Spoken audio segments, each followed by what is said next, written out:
Kasus pembacokan yang menewaskan seorang kuli bangunan di Jalan Wonokusumo Jaya Baru, Kelurahan Pegirian, Kecamatan Semampir, Kota Surabaya, akhirnya terungkap. Pelaku berinisial HK, 44, warga Jalan Bulak Banteng Bhinneka, Surabaya, berhasil diringkus aparat kepolisian. Dari hasil penyelidikan, terkuak bahwa motif utama pembunuhan ini dipicu rasa cemburu terhadap korban. Korban diketahui bernama Hasan, warga Dusun Tekap, Kelurahan Pandan, Kecamatan Omben, Kabupaten Sampang, Madura. Kasih Humas Polres Pelabuhan Tanjung Perak, Ibtu Suroto, mengungkapkan bahwa awal mula kejadian bermula saat pelaku melihat foto istrinya bersama korban di smartphone. Awal kecemburuan tersangka pada korban terjadi pada Jumat, 24 April 2026, malam. Tersangka baru pulang kerja melihat smartphone istrinya, ujar Ibtu Suroto, Minggu, 3 Mei 2026.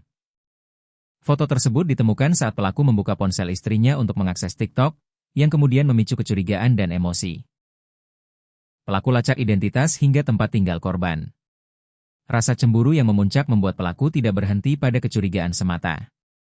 Ia kemudian berupaya mencari tahu identitas korban hingga akhirnya berhasil menemukan tempat tinggalnya. Tersangka kemudian mencari identitas korban hingga akhirnya ketemu.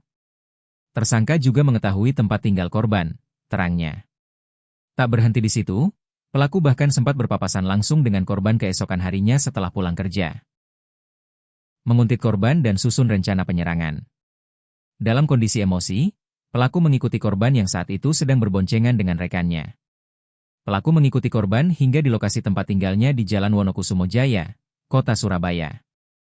Tersangka sakit hati kemudian keluar pada malam harinya ke sekitar lokasi mencari informasi lagi, jelasnya. Dari penelusuran tersebut, pelaku mengetahui bahwa korban bekerja sebagai kuli bangunan.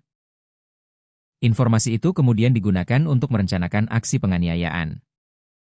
Ditangkap bersama barang bukti celurit. Setelah melakukan aksinya, pelaku sempat bersembunyi. Namun polisi berhasil menangkapnya di kawasan Jalan Kalimas, Surabaya. Kami tangkap tersangka di tempat persembunyiannya di Jalan Kalimas, Kota Surabaya.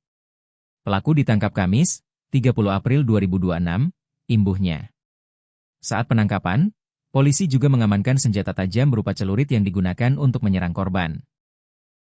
Tersangka kami amankan di sana beserta celurit yang digunakan untuk menganiaya korban, tandas Ibtu Suroto.